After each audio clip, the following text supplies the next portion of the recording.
In this section, we're going to talk about direct versus indirect modifiers. Direct modifiers are where the head points straight towards the subject. Indirect is where it points away from the subject. In our comparison right now, we're going to use a ProPhoto 5-foot octabox, and this is a direct modifier. We're going to take a few images to see what those look like. All right, so let's see. Perfect. And then, so let's switch it out now. So this is the ProPhoto Deep Umbrella White Extra Large. This is our indirect modifier. The head is pointed away from the subject, so it shoots into the umbrella and then bounces back out for the word indirect. So we're going to take a couple example shots to see what that looks like.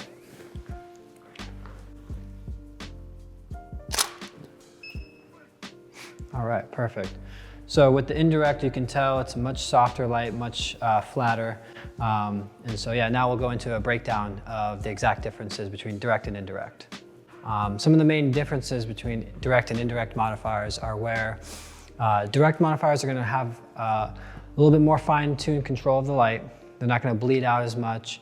They're going to have a little bit more of a hot spot from the center of exposure towards the edge of where the light falls off. Whereas indirect modifiers will have a much more gradual fall off of light. And inside you can see here, with direct modifiers, we have things like inner baffles and outer baffles. We can kind of change the softness of the modifier itself. And if we take the inner baffle out, we can see the head is pointed right towards the subject. Versus here, if we pull off our diffusion, we can see that the head is pointed into the modifier and then bounces back out.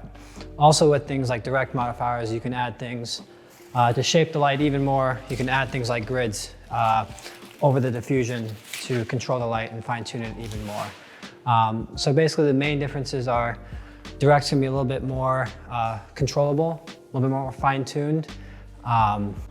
And indirect is going to bleed out. The light's going to taper out a little bit more and be a little bit softer, and the transitions are going to be a little bit softer.